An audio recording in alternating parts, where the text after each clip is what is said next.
How long gone? Finally, God is pissing upon New York City. It's been a rough couple days, Jason, but I think it's his way of saying, you guys got to calm down. There's kind of been too much action. The Big Apple, them jeans was in town. The World Cup, the Knicks. Too outside. We outside. We're too outside. The nutcrackers are flowing. Thank God that we've been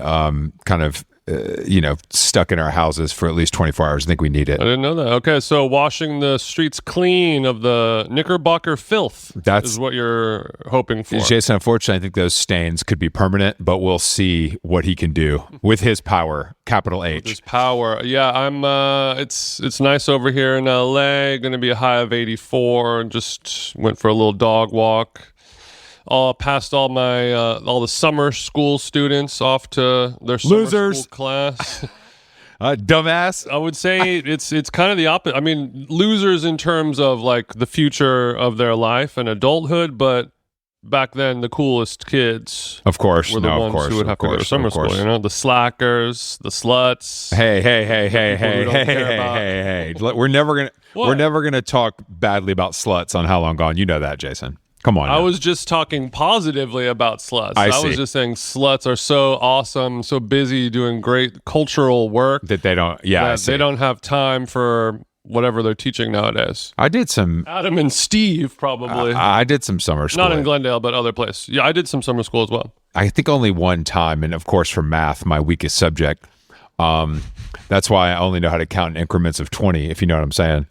Wow. Okay, paper chaser. I think I feel like I was so more like fives. I was so asked that I think I was taking elective classes in summer school. I think I took typing in summer school, and which is not a required credit. To be fair, that's something you use on a daily basis, so it could be worse. It could have been something truly pointless. My WPM is probably shitting on yours. Not to. I don't know. I don't know about that. I don't want to set up a competition or anything. But okay, my WPM rivals better than yours. It rivals. It's not shitting yours. It rivals. I would say rivals. So like one day I'll catch up to you. No. I'm saying that I think we're neck and neck. I think it's the last couple laps of the NASCAR track, and it could be a photo finish for us. It's anyone's game. Okay. Well, it's anyone's game. How often did you practice blind typing? Bro, I've been blind typing since I was 13 years old, bitch. I've been wearing glasses since I was fifth grade. I mean, blind typing I can do now. I mean, blind typing at its height for me was on the BlackBerry, unfortunately, which is not going to be something we're going to be able to test, use this in the competition. Yeah. And also, I don't know if BlackBerry counts. It was almost like cheating with typing. That's when mankind reached peak ergonometry. That's true. Actually, that's true. There's a lot going on. I got to pray for Halsey. Our queen is upset again. Our queen. This is the most ever we've talked to. I don't think we've ever talked about Anthony Fantano before on this podcast until the last two episodes because of his Olivia Rodrigo stuff, and now him going toe to toe with Halsey, and she's crashing the F out on the timeline. I think I saw somebody else shitting on the Fantano man as well, but it's a pile on. I guess these things happen every year or so, but I mean, I see both sides. I mean, I'm sure all of Halsey's points. I don't. Whether you like him or not, are technically correct. And no, he's not a 4chan. Saying her music is he's bad. Not 4chan. We can't prove that. I mean, he looks very 4chan. A lot of people look like things, Jason. You know what I mean? What about him is not 4chan? What about him is throwing you off the scent of his 4chan? I just think he's a different kind of weirdo. Like I just think that's not his flavor of behavior. Personally. Do you think you're qualified to speak on 4chan matters? Oh, you're definitely more qualified. But luckily on this podcast, we both get to say what we want. That's the beauty of this. But I just think that every artist knows that you cannot.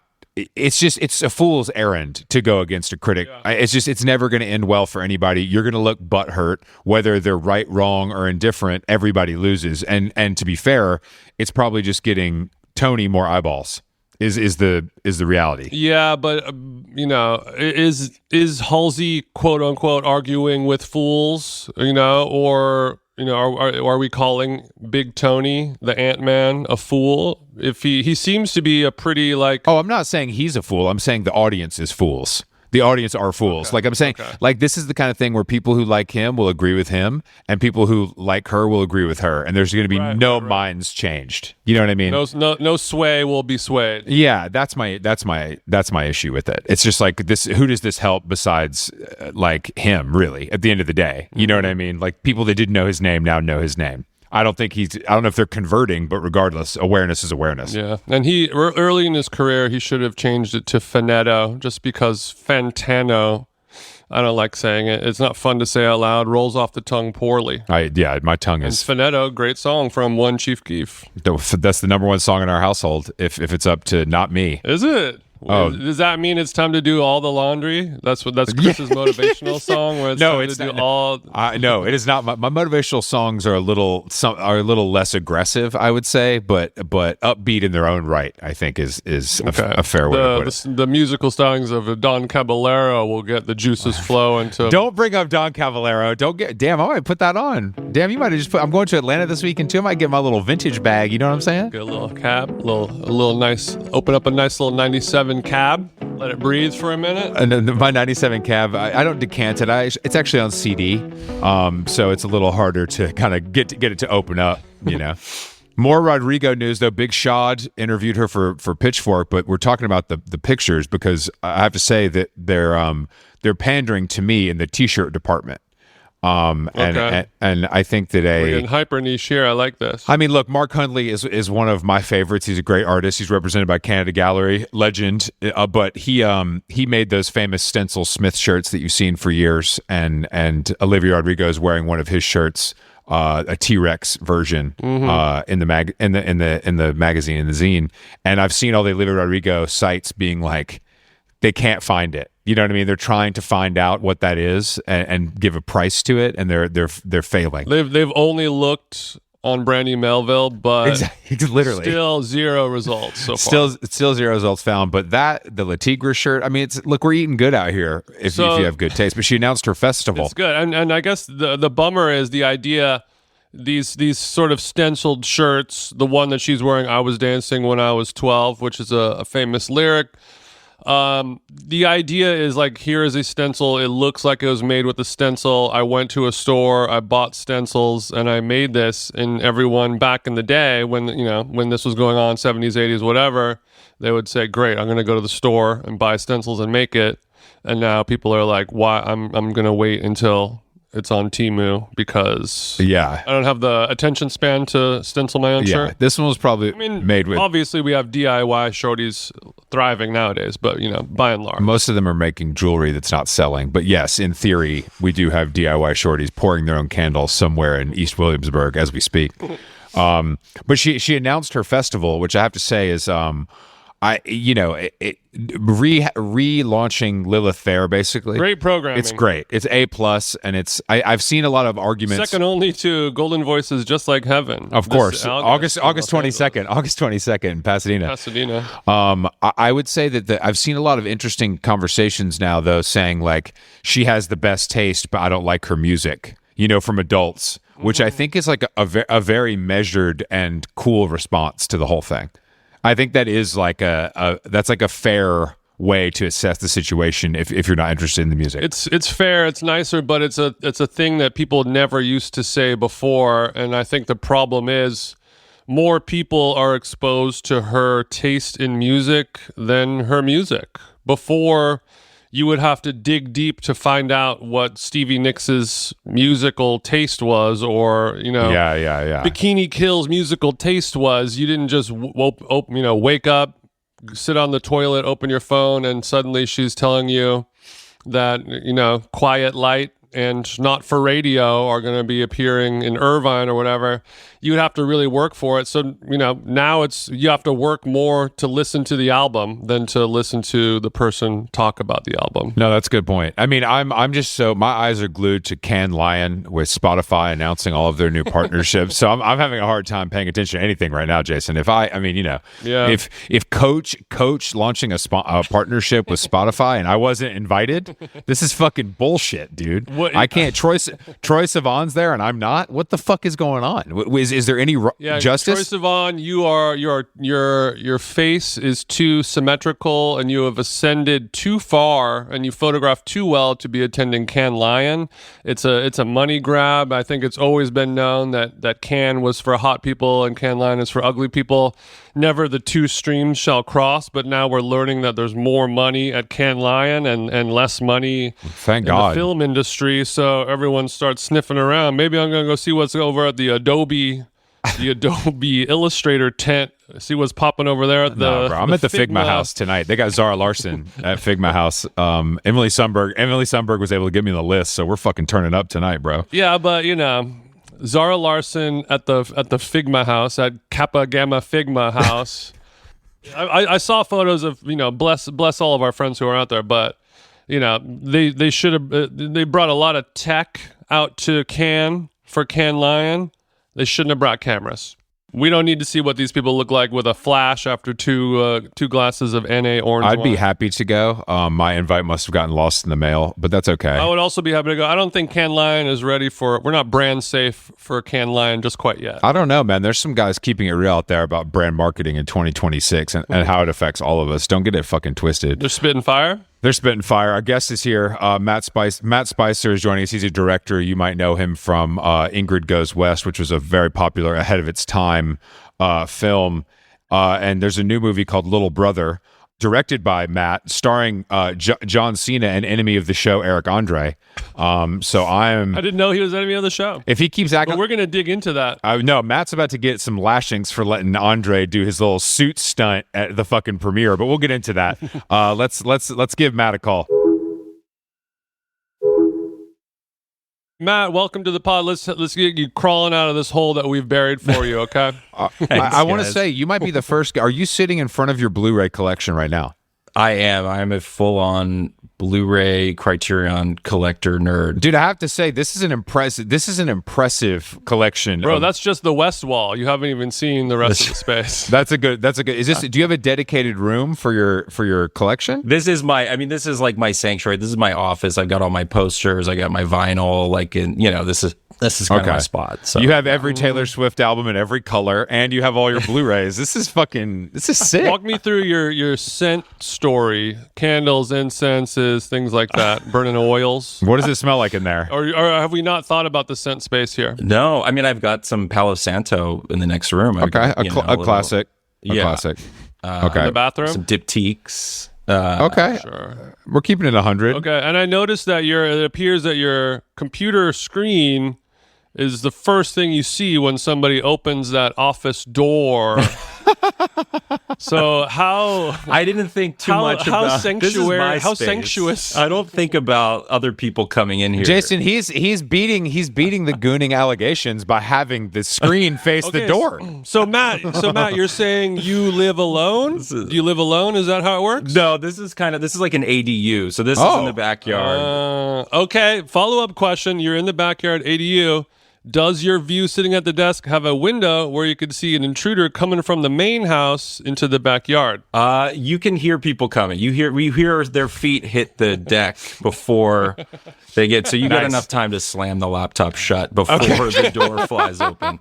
Once you hear your fourth footstep, I can't save you now. No promises. You got time. I don't know how good you are at minimizing windows. That could be, Jason. Those buttons are getting smaller and smaller. I think a slam shut's the only way to do it. I think that's what Matt's saying. Slam shut? No. Slam shut. That's guilty. That's guilty energy right there. So you're more likely to catch me watching a special feature on one of my Criterion Blu-rays than you probably are pornography back here, but that's just... I honestly, you know what, Matt? Special feature? I don't believe everyone, but I believe you. And I don't, that's a good and bad thing, I think. I need to use special feature more. I only watch special feature in the shower at this point. I keep it clean. So you're telling, all right, so with these Blu-rays, because this is fascinating to me because I am not a physical, I buy books. Any other physical media, I think, is like a fool's errand. But are you, obviously picture quality is in play, but are you you like the extras? Is that what you're telling us? That you like all the additional? It's kind of everything. It's like the picture's better, the sound's better. I've got on the other side of this wall, there's a 120-inch screen and a projector. So it's like the quality is important to me. Like, let's just put it that way. And it changes, honestly. Damn. It changes the way that you watch stuff. Yeah, seriously. And this was really a COVID invention. This whole back house kind of situation was like, we couldn't leave the house, and I was like, I'm making a movie theater, and I'm building out my physical media collection, and we're going to do it right, because we can't use the AMC A list. Damn, did Ingrid Go West do that well? Yeah, I didn't build a goddamn mini IMAX. I mean, I know it was crowd fave, but I don't know if it's necessarily. I do a lot of Jason, stuff. don't pocket check. I'm Yeah, just he saying, does a lot of he stuff. built a fucking baby IMAX in his backyard as a little COVID project. That's not cheap. I do a lot of commercials. Jason, you ever heard of a sports I do book? a lot of, I do some TV. I write. I do it all. For me, everybody wants to be a director. It doesn't seem like the best job. I don't know. No. I mean, I honestly, It's not.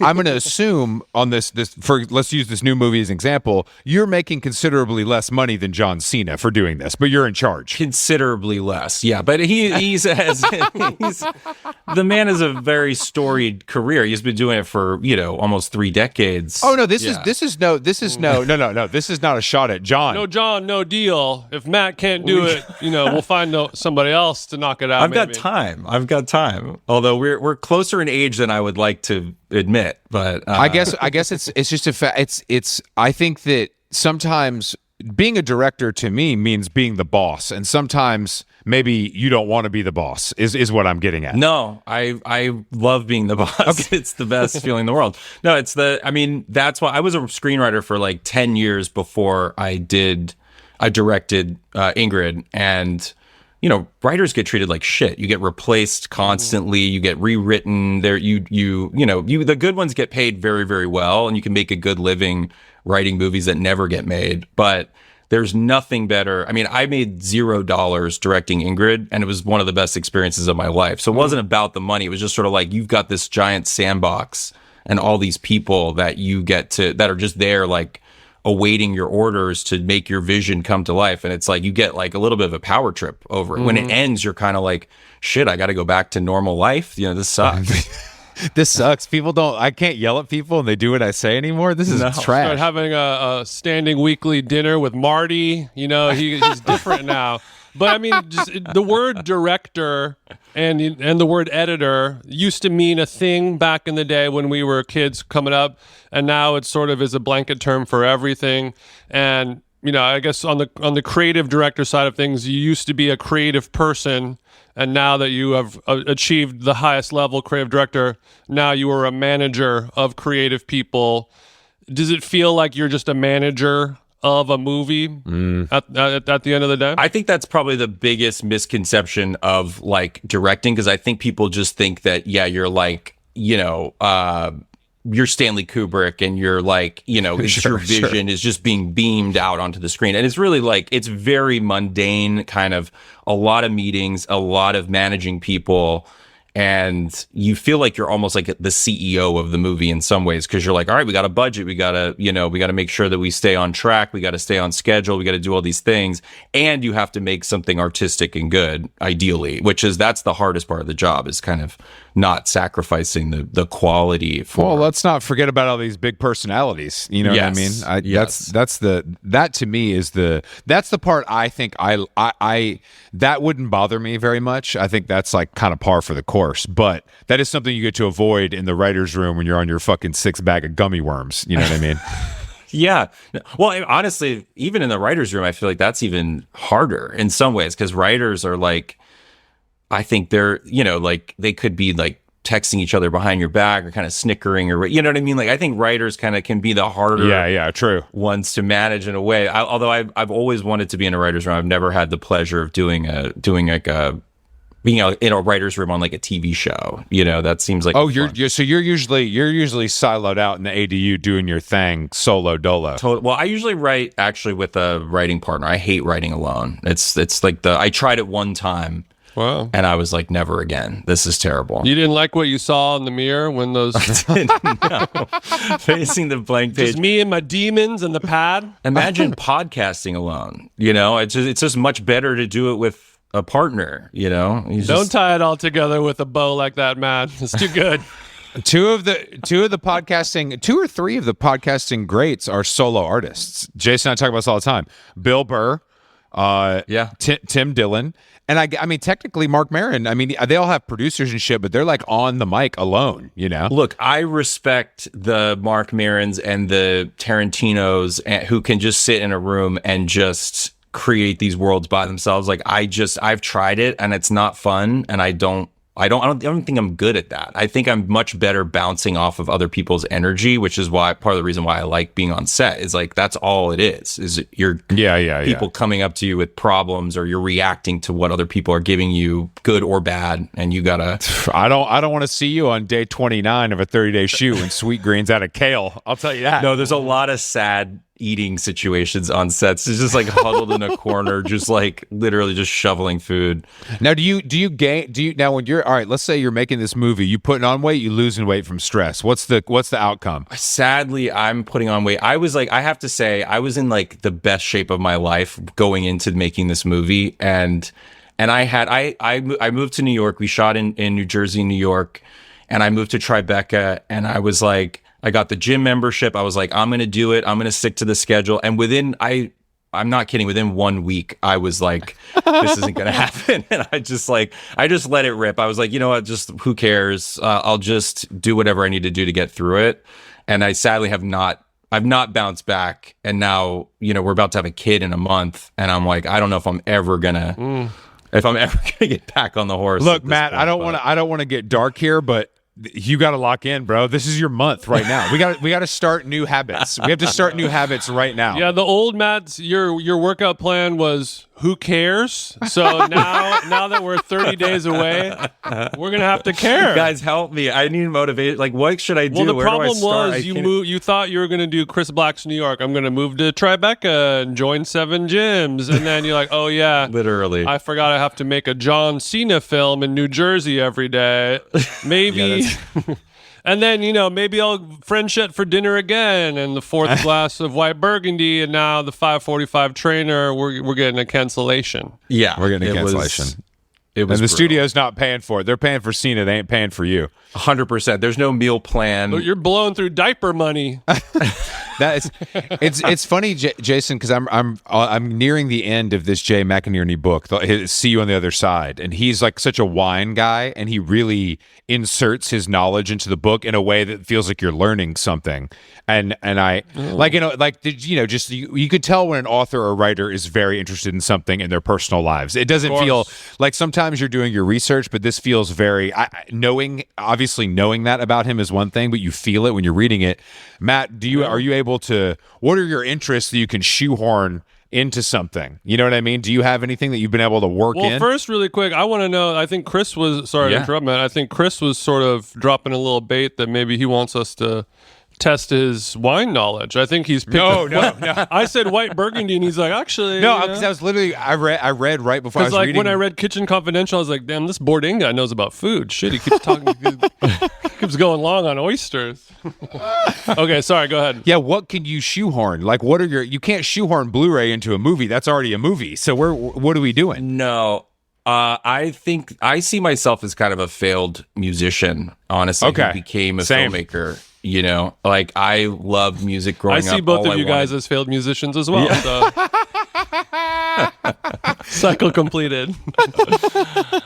I had the guitar. I did the lessons. I used to play piano and all that stuff. And I just was like, I just wasn't naturally gifted at it. So I gave up, because you sort of hit this point where you're like, I think in life where you're like, if I'm not, you go to the path of least resistance a little bit, right? You're like, I love movies. I actually feel like I have like a little bit of a knack for doing this, and I'm going to go down this path instead of like fighting the uphill battle of trying to be a musician where it just feels like it's not clicking, and I could pour, my 10,000 hours into this and it's just never going to happen, And so I think what's great about film is that, like, you can combine a lot of different interests in one thing. So, the soundtrack. No, that's true. Music, I write to music a lot. I do a playlist for sort of every project, a sort of running Spotify playlist. And really just that's sort of my inspiration, I would say, more than anything. Do you get to do the thing where you have a little soundtrack budget and then you get to kind of hit up whoever your built to spill is and say, hey, we got 7,500 for you for this this flick, and then you can be, I fucking changed your life, bro. We did well, sometimes the musicians say no. You have to show them the movie, and then they're like, sometimes or oftentimes. All right, who told you no straight up though? Let's get sometimes. I would say most people are happy to have the money. Any income coming in whatsoever? I'm blanking on their name. They're these two brothers they put out an album.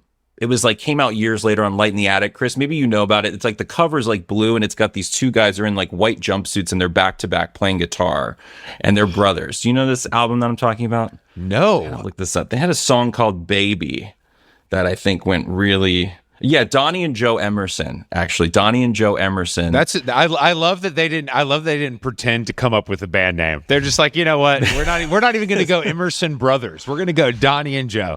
Rolls off the tongue. No, I think Casey Affleck played one of them in a movie. They made a movie about this making of this album. What? Yeah. Is this an old thing that Light in the Attic reissued, or is this? Yes, it was an old kind of a lost, forgotten album that they put out, and it kind of caught fire from the 70s. Their late 70s work, largely unknown until it was rediscovered by a new generation of fans in the 21st century. So we wanted to use one of their songs in Ingrid Goes West, and we got denied because there was drinking in the scene. People were using alcohol, and they did not want... We all know how Donnie feels about that. They did not want their music. Let me tell you something. As somebody who's been sober for 10 years, if you send me a scene of somebody doing coke, that's what I want. That's the best thing that can happen to me. What do you mean? A tear of joy. Yeah, that's the ultimate. Finally, someone gets it.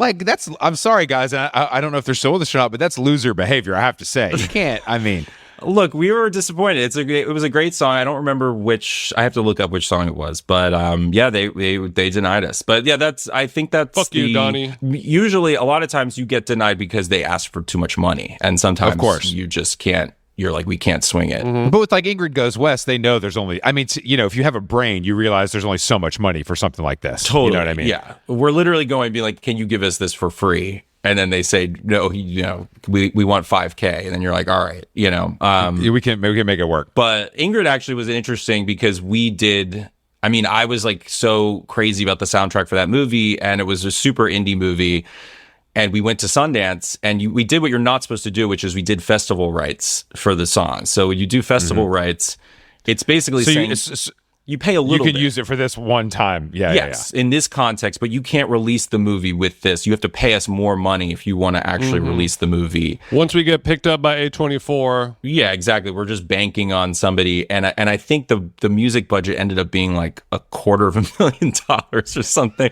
So it was I remember the face of the distributor when we told them the amount that they would have to pay for the music, and it was a moment of them being like, how bad do we want this movie? And then we were there. Yeah, that's have you checked out AI? You have some great solutions over there. We're gonna kick this back. Well, Ingrid Goes West, though, I will say, I feel like the subject matter was very ahead of its time.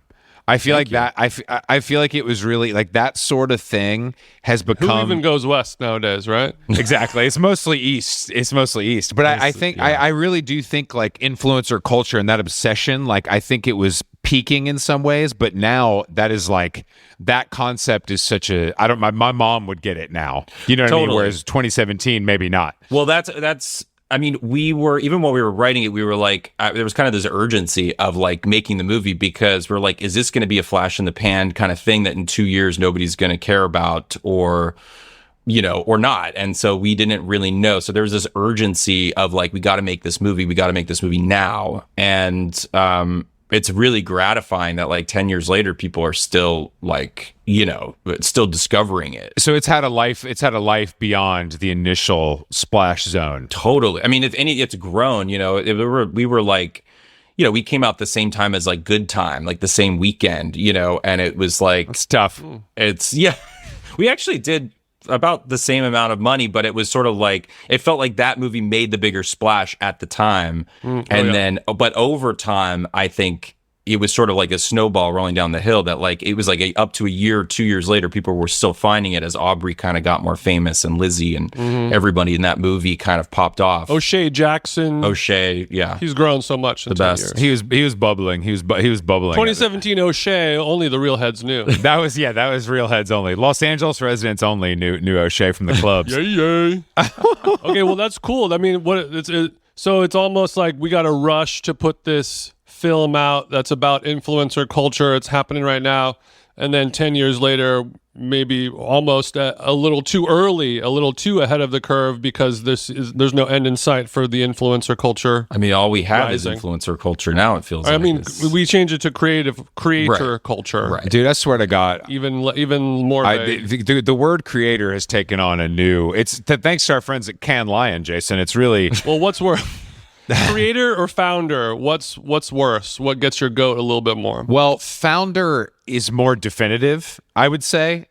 Like creator is too wide open. Literally, creator gets applied to anything and anyone, whereas founder, there's sort of some guardrails on that. I feel like Founder means that you created something and built a website for it. You got the domain. exactly. Yeah. Whereas There's a little more. creator means I take pictures of myself, or I take pictures of other people, or I make movies, or I make. It doesn't harness much, I would say. I agree. The word has sort of lost all meaning at this point. It's like, what is that? What is a creative even these days? Well, I think you could be called a creator and you'd be like, no, bitch, I'm a director. Like, put some respect on my fucking name. Yeah. But Let's narrow it But down. for an influencer, they'd rather be called a creator. Do you see what I'm saying? Like, that's the problem. For Yes. some people, it's positive. For some people, it's Right. negative. And I think that's the issue with the word. I think you're right about that. Don't call me a fucking creator. I'll call Jason a creator now to get under his skin, but I don't think it bothers him that much. Doesn't bother me at all. Creator creates. If that's a crime, lock me up.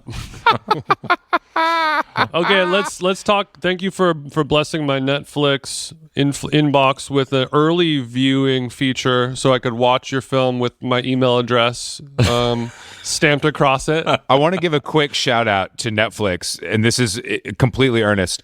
They're the only people that make it easy to watch something before it is out, and I want to give them. I don't care who they're. I don't care which evil AI guys they're partnering with. That shit doesn't bother me. The fact that I can turn on my TV like a regular fucking person and click watch on this thing versus having to log into a third-party website and not be able to maximize the window that puts you far and ahead of everyone else. Isn't it cool? Yeah, I was kind of impressed. I was like, man, but it kind of scares me because I'm like, now they must see everything. They can see everything you've watched on there. They know everything about you from your viewing habits. They already knew that shit anyway. Take my habits. I don't give a shit. Yeah, we're way past that. Yeah, I've watched every episode of Selling Sunset 3 times. Fuck you want? I don't Hulu give a has shit. all my fucking data too, but they don't make it easy to watch a screener. That's true. It's honestly fascinating because we talk about this in the music business all the time because it's the same thing. It's like a splintered system, and we always joke like, why doesn't Apple or Spotify just make this their thing, Right. And do it exactly like Netflix does? Is Creator corner. exactly give us a creator corner and let us rock, man. Yeah, we have Spotify for podcasters. Instead of having to go to like a Dropbox or something. Yeah. I wish it was Dropbox. It's fucking fuck no, bro. It's like 1999 GeoCities looking shit. Like,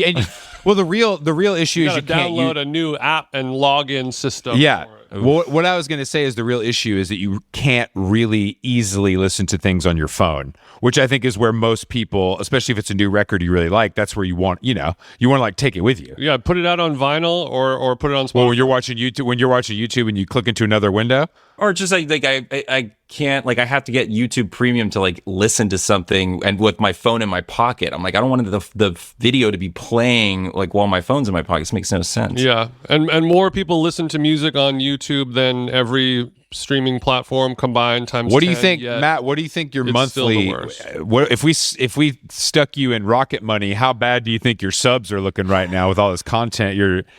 What's worse, your Amazon, your fucking Amazon.com cart prices, all these Blu-rays, or all the streaming? What's worse? What's taking money out of your child's mouth? God. Yeah, are there like Criterion channels that we don't even know about? Dude, there's boutique Blu-ray labels that would blow your mind that you've never heard of. That's like that's how deep this sickness has gotten. Where I'm like on UK. Give one of these a shout out. Give one of these a shout out for the real heads. What's your favorite Blu-ray distributor? Yeah, what's the stone's throw of Blu-ray? Radiance. There's this company called Radiance out of the UK that's like boutique Criterion. Like Criterion's become like the behemoth of, I would say. Oh, you're saying Criterion's for bitches. Anybody can get that. The Radiance is the real shit. No, I'm not. Look, I was just in the Criterion closet when I was in New York. I'm not going to talk. That's the first closet you've been in too, I'm sure. Come on, Chris. Is that okay? Okay, sorry, too easy. So I mean, that's why we asked, because I figured the Criterion is just the tip of the iceberg, and then it goes down into Radiance Films. Yeah, they're just the one that I think most people have heard of, and then but there's a lot of other ones. There's Arrow Video. There's Vinegar Syndrome. That's like that's like the sort of like punk rock horror label. Vinegar Syndrome feels like something that would come out on Light in the Attic, so that does track with your... Okay, Cult Film Preservation, okay. Let me ask you a question. Are these companies, are they finding obscure films, licensing the rights, and then distributing them on Blu-ray exclusively? Is that the business? Yeah, pretty much. I mean, sometimes they're digging up, like, especially like places like Vinegar Syndrome and Radiance are finding shit that's been in a warehouse for 40 years that's never gotten a home video release, right? That's maybe only someone, screened it, in the late 60s and then never watched it again. So it's like they're kind of unearthing these like old classics, I would say, or in like Vinegar Syndrome's case, like kind of schlocky horror movies from like the 80s that like, were shot on VHS or something. There's stuff that like real heads are going to be into. Sure. And then giving them this like lavish, beautiful restoration and like... Oh, I see. Okay. So it'll be like the worst film of like a Taiwanese zombie film, but then it has like a T-shirt that was made by Brain Dead, and there's a keychain and an Arc'teryx collab for it and all that stuff. Totally. I mean, there's a tweet that I'm gonna butcher it, but it's basically like, people being like a director's like, this is my worst movie. I wouldn't show it to my, my greatest enemy of all time. And it's like now coming from Vinegar Syndrome in like a $69.99 box set. It's like they just take like, some of it does not necessarily deserve the treatment the Criterion treatment, but I think that's I own Sliver, for instance, on 4K Blu-ray. A Sharon Stone. Don't speak ill of Sliver. Let me ask you a question. As a person who's never owned a Blu-ray in his life, and Jason, you probably haven't owned a Blu-ray in your life either. I have owned Blu-rays. Yes, I have. Okay, I didn't mean to speak out of turn. When I'm paying that Criterion upcharge, what am I getting? The packaging is the same. It's on the Blu-ray is the gift. There's no extra stuff in the actual packaging. That's not true. Sometimes it depends kind of on the release. Some of them are more bare bones. Some of them have like essays, and they always do like a really nice, like they'll interview people, like the director or people connected with the film. Some of them even have like the director's like early work, like shorts and stuff, or like obscure documentaries and things. So there's like, it really is kind of all your old Spice commercials on there in a little subcategory. There's a poster to put up in your goon cave. Yeah. Exactly. Dude, that'd be really cool. That'd be really cool if people included their commercials that nobody knew about. That's actually smart and funny. Well, do you remember those? There was like those. They called it like the director's series. There were these DVDs back in the day. Of course. Those were like, those are the coolest things ever. Chris Cunningham. It was like Michelle Gondry. Spike Jonze. Yeah. It was Michelle Gondry, Chris Cunningham, Spike Jonze, and there's probably like two, because you would get a box set. It was like 4, or maybe it was more than 4. Maybe it was 6 or 8. I think they did 6. Yeah. Jonathan Glazer. They've had sort of those have had sort of a comeback. Those, I think that the younger generation has discovered that series a little bit. I bet they're more expensive on eBay than they used to be, I guess is what I'm saying. For sure. But those were like, I think they should do that more. I think there's way more directors out there that you could do that for. For sure. Yeah, definitely. Like Fincher, like dig up all Fincher's old commercials and stuff would be cool. Fucking Fincher. Yeah, I'm sure. Well, I think there's a lot of collectability going on, like where people will buy 11 different versions of a Taylor Swift record, not because they need it, but because you have to catch them all. Do you experience a little bit of that with the Blu-rays, like just the pure collectability of it and the competition with other? I definitely Ray feel dogs? like, yeah, there's definitely it can become a little bit of an addiction. I think having a kid on the way has helped with that a little bit. I'm like, how badly do I need this $600 Kubrick 4K box set that's coming out. Like you start to weigh those things a little bit. But yeah, I mean, I do think it's cool. It seems like the younger generation is like more into physical media. It like skipped a generation or two. Definitely. And now it's coming back. Like people want to own this stuff and they're kind of over streaming and, they want to hold it in their hand in a way that's cool. Maybe just stick to the films that like in the languages that you can speak, is a good place. We don't need Wings of Desire, Japanese edition, just at the moment. Well, Matt, look, we all have the things that we spend too much money on. Do you have a self-imposed price limit? Because this is something that I have with t-shirts, and then unfortunately that scale does slide depending on the item. Sure. Yeah. No, I mean, it's look, I don't want to get you in trouble with your wife or anything, but let's see. I was going to say, she might listen to this. I might have to, My number is written in cement, but the cement is not dry. The cement is still... I used to be 200, then it was 250, then it was 300. Now it's just like for inflation. Now we're touching 500, and it's a little psychotic, She did actually, I don't think it was last year, it was maybe 2 years ago. She said, I want you to just add up what you've spent on this year. Hell no. And I was sweating a little bit as I was doing it because I was just seeing that number climb. I think it was $7,000 or $8,000 or something. It was like, that's not that. That's not. Do you have any other hobbies? I read, I listen to music. Like I'm talking about hobbies that cost money, like things that you could spend money, like fellows golf trips. Like how bad could it get for you? A hockey player? Yeah, like what else we got? Iguanas, reptile guy, not cheap. I buy clothes too, by the way, Chris. Okay, so you're buying clothes. Yeah, I buy clothes. I read Blackbird Spy Plane. I do the whole. I know what Laura Lee is. All right, so you're wearing some mantle and Evan. We can't see the Evan Kenori brown slacks below the window here. What color are your socks, Matt? What color are socks? I'm just wearing the white Nikes right now. Okay. I'm not. The socks are fancy right now. I see what you mean. So you it feels like you spread it relatively evenly, but there's a slight. The bucket for this stuff's a little bit larger. This is I'm fully the like find something you love and let it kill you kind of vibe of like I just love movies, I love film, and so like that is kind of my hobby became my job, so now I'm like I probably should have another hobby, but it's just this. Like I love doing it. I love watching movies. No, I think it's fine. No, I think this is refreshing. Actually, I think people have two. I don't have any hobbies either. I mean, Jason, you don't really have any hobbies. As long as you're not fat, exactly. Seems to work out all right. Yeah. We don't have to scrub under your arms when you're sitting on the couch watching Toy Story 5. Yeah, I mean, I don't really have any hobbies either. My hobbies is just my life. I just do. I want. Being me is a hobby. This motherfucker, my whole life is a fucking hobby, bro. Catch up.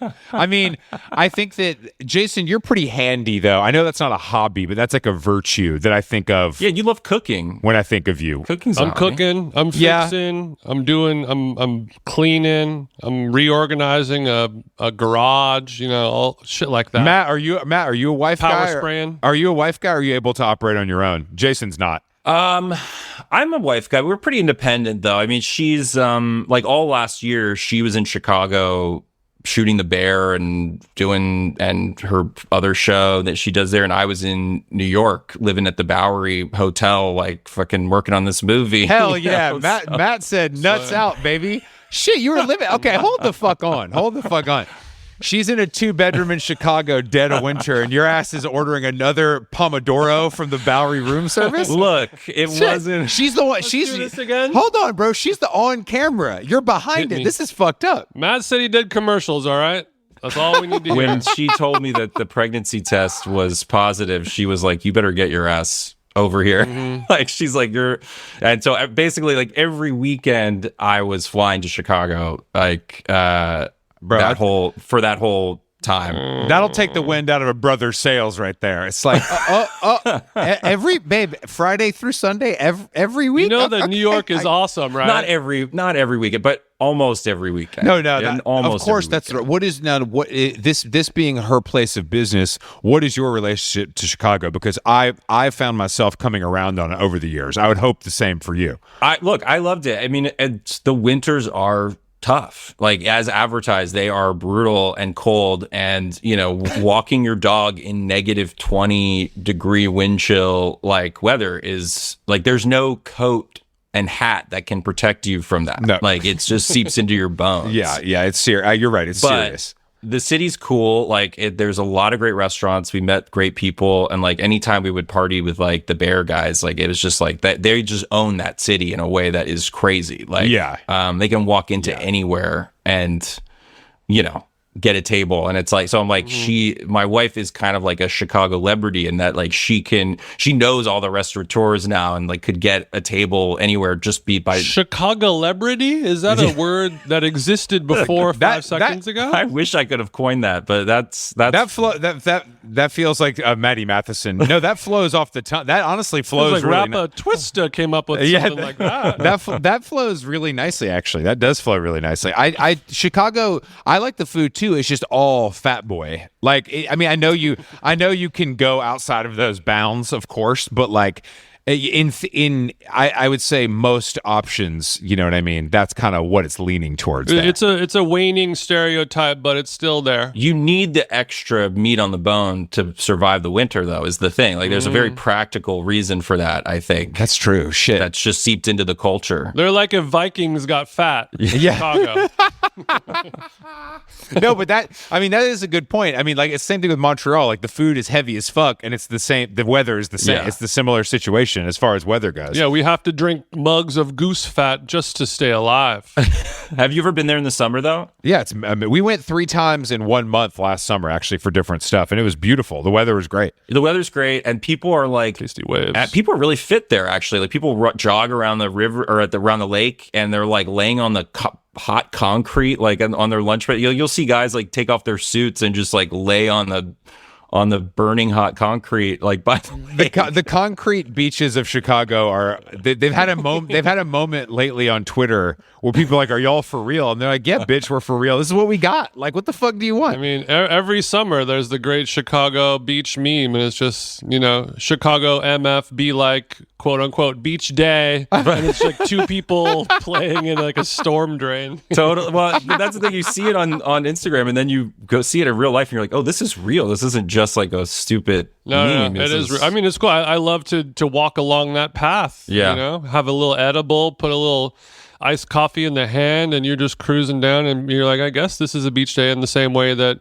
I guess you're being productive in jail or something like that. You know what I mean? You get your burpees in and reading the Quran. Like, yeah, how did you get so fit? Oh, I was in jail. I was in jail. Mm-hmm. That's why I'm we do what we can. Religious studies expert, because I was in jail. I've read them all. Going back to collectible merch and T-shirts, I noticed in Netflix's Little Brother 2026, there is a scene where John Cena, he is a giant man, and he's wearing a vintage Dave Matthews Band tee that looked like something that would cost around $170 to $300. It fit him in a way that I've never seen a vintage tee fit some. It's usually on somebody like Chris and I, where it's a regular guy or somebody spindly or maybe a little sweaty and fat, a little Dijon stain on the shirt, but you got fucking jacked ass him. The neck is holding on for dear life, and it was a juxtaposition I've never seen before.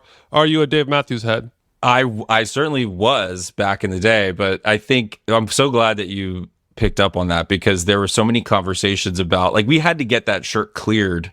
Much similarly to a song, we had to get the approval of the band and the logo. Whoever it's Bravado owns it. And it's not it's not like a Nine Inch Nails logo, like a huge NIN across a white tee. You have to really. Is that a Dave Matthews? Because you have to they pause don't. it They probably don't own the rights. It was Bravado or someone owns like the merch right. I'm sure that was a lot of emails about that T-shirt. But yeah, and we had backups just in case. But none of them were as good. And but yeah, no, I think we were like wanted to the heart. I think the thing is, because John's so huge, like, you have to humanize his character a little bit and make him, like a regular guy in a way. So we were coming up with ways. You have to try to humanize him.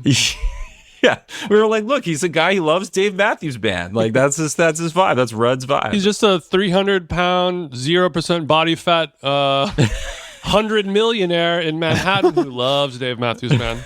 hey, look, to be honest, I would say that is historically, if we go back to high school, those were the kind of guys that like Dave Matthews. Sure. You know what I mean? Maybe they didn't have the TRT that Cena's got access to, but I'm saying that like that kind of like bro jock guy was actually the fan of Dave Matthews. 1,000%. A solid guy at his core. Yeah. It's like You like could trust him. Take your drunk friend home. No funny business. Exactly. I'm glad you were able to get that because I feel like with all this clearance stuff and getting things over the line in general, like you were saying earlier, it feels like sometimes you just have to put your sword down and say this battle I'm not going to win. I feel like you have to do that several times for every movie. No, there's plenty of them, but I do think that like those little details, like even just using the actual Instagram UI for Ingrid was like so important to me that it wasn't this like you know, I hate when I'm watching a show and they're like pulling up their like fake Instagram on their phone. You're watching Emily in Paris and it's like bloop. And phones don't do that sound anymore. Or when the graphics go on the screen, I hate that too. It's like I'm like so. That was a real moment. That was a real moment when people were doing that a lot. That one Native American long-haired guy who always plays the weird stoner best friend. He's always texting like "LOL" what with an emoji that doesn't exist in real life and bullshit. Like that emoji was made for the scene. It's all fucked up. I got you. Well, was it hard to clear the Instagram UI for that, or was it still early days enough? We just didn't do it. And we actually hired the lawyer who we're currently in a legal battle with them right now. Well, honestly, like I was like, let them sue us. Like this would be the best press for this movie. We get sued by, you know, Ingrid Goes to Court. Zuckerberg. We got another. we got the spinoff right now. Let's see if everybody's available because we got the spinoff coming. Ingrid Goes to Court. Well, so a couple notes from watching the film last night. I felt that, you know, everyone is talking about how, you know, the problem with society in the world and films is we don't have like those blockbuster comedy films anymore. It's all, it's all superhero stuff or like weird indie dramas. And there's no just like straight ahead like Tommy Boy or Anchorman or any shit like that. And I feel like, you know, obviously all of that's been moved to streaming, which is a great home for it for now until it goes back up again. But you really walk the line between that kind of Farley movie, kind of shticky slapstick kind of stuff, but then, you know, reined in with like a modern touch where you're still taking it seriously. I think it's like a good sort of, because we can't just duplicate whatever that was back in the day. A lot of the jokes are just like, holy shit, that was bad. But then, you know, there's magic. But I feel like you did a good job of, making a contemporary version of that kind of slapsticky stuff. Because it's people are they have their senses up when it gets like kind of cringy like that, and some people don't want to see Eric André rolling down the stairs for the 8th time for like a pratfall gag, but then when it works, it really works. That's the thing. I mean, it's hard. It's comedy is really hard. I think I heard Seth Rogen say on a podcast that like that what's like comedy's kind of embarrassing because I know I know Chris loves hearing how much he loves weed. I'm just surprised he talked about something besides weed on a podcast. So I'm happy to hear this. Actually, this is illuminating for me. Well, let him finish the story. We don't know. He works a bubbler into it. It could come back. No, he said like because you're announcing that I'm gonna try and make you laugh, and there's something that's embarrassing and kind of earnest about that. You know what I mean? When you're doing comedy, and I think that's what's kind of scary about it, the tightrope walk of, like you said, like you're like, is this gonna work? And honestly, I was like, until the premiere, because we hadn't screened it for like that big of an audience, the finished movie, we had tested it and whatnot, but like until last Thursday. And so we were literally sitting in the room and you're like, is this going to work? You know, you just really don't know. And then you're sitting there and you're just hoping. And so it's kind of that like excitement of like when you get that first big laugh and you're like, you know, you can kind of breathe a sigh of relief. And then like you're kind of watching them react to all those things in the movie and the way that you intended. And I mean, I don't think there's a better feeling in the world. So it's kind of like you're doing the like Babe Ruth thing, like pointing to the, you know, like I'm going to hit a home run, but then sometimes you don't and hit a home run and it's embarrassing. It's like going up to a group of women and be like, I'm about to try to fuck one of you right now. Anyways, what's up? I'm Jason. And they're like, oh, no bueno, no bueno. Well, so you were saying you were testing this sort of like up until a week ago? No, like we like through the editing process, you do like testing various versions of it. So you throw it like Netflix will throw it up on their like they have a platform. Hey Jason, Netflix is a data company first. You know what I mean? They're not gonna just. We're testing thumbnails. I don't know how many thumbs you got. They're not gonna let Matt just throw whatever out there. I guess I'm asking because I had the pleasure of seeing the Anthony Bourdain biopic yesterday at an early screening. How was thanks it? to our friends at A24. I don't know. I don't think I could say anything about it, but I will say you can't speak on it. It is a positive. It is a win. But somebody was saying like, oh, I saw an earlier version of it, and it was like kind of a different storyline, and the version that we saw yesterday was different than that. And it, how many how many different movies did you make for this movie, or do you have to make for these where you're like, this is the one where it's like a little bit more boy gets girl. This is like the, friendship between a mentor and the son. And this one's more about, ice dancing or whatever it is. Totally. I mean, it's so funny because you read online when like these people are like, oh, I heard this movie did reshoots. Must be a troubled production, and you're like, I don't know a director in the world that wouldn't kill to get a second crack at the movie if they could, and like there's some shit that you do that you're like, it just doesn't work. When you put it on its feet, you're just like, oh, this didn't work. Can't believe we spent 3 days. Well, we tried. Yeah, we gave it our best shot. But and then the audience always tells you always, know right away if it's working because people, they'll just tune out. They'll just like, especially on the Netflix thing, you see the drop offs. That's like what they measure is like when people just turn it off. For the retinal scans or for when they turn it off? Yeah. We're not supposed to talk about those yet. Don't worry. I turned off a Netflix movie just the other night, not yours. I turned off the one with Zoe Deutsch. That was unbelievable. The Isabel voicemail shit. I never heard of it. And I made it through the J-Lo one. I'm just saying there's a right now, if right now it feels like Netflix is really smartly kind of going like fun down the middle. It feels like there's 3 or 4 things on the homepage right now that are not dissimilar from what you made. Well, they're filling this hole that the studios have stopped doing, right? Like the studios kind of are like, we'll do Obsession, which is like a sub $10 million horror movie, or we'll do these big IP driven things that cost $150 million, but there were, when I was growing up in the, the 90s, like there were every weekend there was stuff like Office Romance or Little Brother out in theaters, and for you to choose from, there'd be 4 or 5 movies out that you're like, oh, do we want to see a rom-com, or do we want to see a comedy, do we want to see a thriller? What do we want? And I think it's just there's honestly fewer movies being made, and a lot of like those mid-budget, as they're called, movies went to streaming. I think Netflix just sort of saw the hole in the market and was like, we're gonna make that. They saw the hole in the market. We got 17 million for you. We got to give J-Lo 60 million to have a rom-com with a gay guy. This thing's gonna go fucking crazy.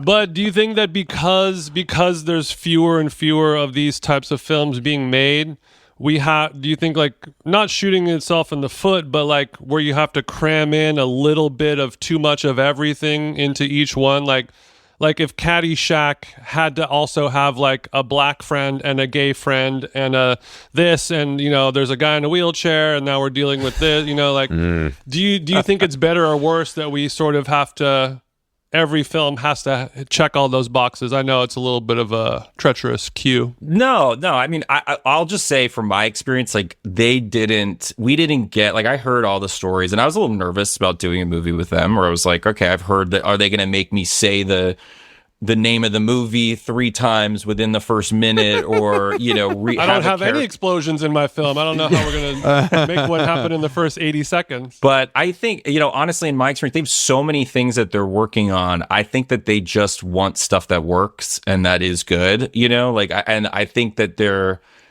it's honestly a lot of the stuff. They were concerned about like how long do we hold on like the shot of Eric's dick with the catheter in it, like stuff like that, where they're like, because we still have to get fair that. concern, I would say, not to be the T's and C's. I would have liked another beat, half a second on it. You could have gone a beat longer. It happened so fast. Yeah. Jason said, check my letterbox. I went deep on this, actually. If you just, The elasticity, I don't know if I was buying it, but it did work.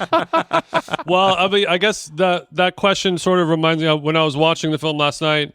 There's the two kind of TV execs, friend of the show, Caleb Heron and Ego Nwodum from SNL. They're sort of like the gay Gen Z millennial, like, I don't know, what comic relief, where they're the people that say yes, queen, and all that stuff. Do you think, as our diversity and equality continues to grow over the years, we're going to get a straight person to play one of these roles, one of these yes queeners? Is that outside of the realm of possibility? This is Jason's way of asking nicely if Chris can be in your next film, because he's the straight guy you've been looking for that could play believably gay. Like if Lloyd from Entourage was a straight person, you know what I mean? I think the pendulum swung back. I think straight guys can play gay guys now. Again, I think we were. Do you have any examples of that Blu-ray? I'm waiting. Tom Holland could definitely do it. I don't know if they're asking him, but he he said could. straight guys. Oh, my bad. Look, we don't know the orientation of the heated rivalry guys. Like both. Like we don't. Don't There's ask, don't tell. In industry speculation. I know that I know that all I can say is they dress like shit. I don't know what's in their mouth. Like now we got straight guys playing hockey players. There goes the fun. Now I've heard everything. I think the season 2 of that show is going to be one of the most spectacular fall offs in ratings that maybe we've ever seen in the history of film and television. I really do. I just think that some things are just sort of lightning in a bottle, and any way of replicating or trying to continue is just a fool's errand. Now that they're actual rivals in real life, maybe things will be heated. Who knows? You think it's like a Tiger King? I really do. I think we talked about this a lot on the show, but it's like it is like, I think sometimes when something does well, everybody's going back to the teat to get more milk, and it's like, dude, that might have just been a one and done thing. We should count our blessings and make something else. I just don't know what you can do. I mean, I didn't watch that. I don't know if there's like a lot of story to expand upon, but it just doesn't seem like that level of like, I haven't seen someone get that famous that quickly in years, maybe ever. We're going to need another pandemic. We're working on it with the fire downtown, but Boyle Heights. Yeah. It's going to take a pandemic to have another Tiger King like thing happen. I think. All right. So now that this movie is out it's out now, right? Or is it out this week? It's out. Couple days. Friday.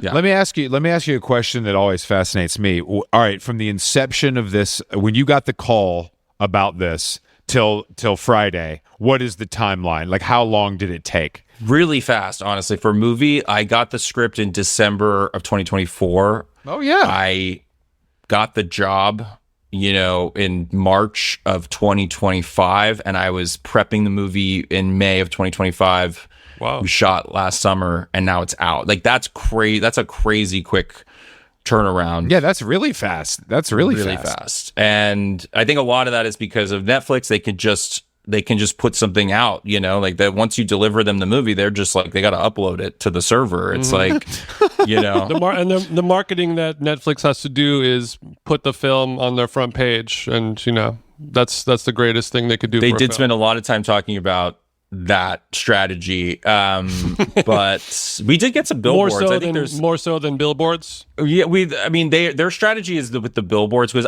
I suspected this, but they kind of confirmed it. They love to do the billboard by the house of the person who made the film. So there's a billboard right near my house, and I'm like, so sick. I think I'm on to you guys. I don't know if this Normandy and Hollywood billboard is this the best? You're like, bro, you could have just this Little Armenia is gonna love. You could have given me an extra $100,000, and we could have called this even, guys. I don't really care. I don't need to see this every day. You know what I mean? I thought it was kind of cool, but I was like, yeah, I see the strategy here. But they're like, in lieu of money, we spent $6,000 for this billboard by our house. You're welcome. Well, I guess I had another question. Yeah. You know, in the film, we're taking in Eric André, who's a troubled little brother, into the house, and the wife has a little bit of a backstory of rescuing animals. You know, the handicapped wiener dog with the stroller. I don't know if we can talk about this or not, if it's embargoed. Spoiler alert. But and so like she had that nature of like, we need to, you know, bring this troubled creature into the home and take care of it. Do you feel like we all have that one friend who's like at the kill shelter a little much? I feel like when I was watching 100%. That scene, I was like, everyone who's watching this has that friend in the back of their head who's like be at the kill shelter a little too much. No, it's I have one of our closest friends is Rachel. She's always got to doing the post. This dog is about to be put down within 3 hours. Like, somebody please help this. Did you tell Rachel ahead of time? Like, it has hey, one eye and like. You know. Did you tell Rachel, like, hey, just to let you know, like when you write about somebody in your memoir, do you give them a little heads up, like, hey, there's going to be a little bit of the show where you might come to mind, you know, as a warning? Or I think she'd be flattered. You know, I think we need people like those, like the bleeding heart people who actually care, because so much of us are just like, you know, I'm like, oh, it's a cute dog, and then swiping left. You know, I'm like, it's I can't. Left means kill? No. You can't. On my shelter dating app, I swipe left. I don't know. I don't know about you guys, but I kind of keep it moving.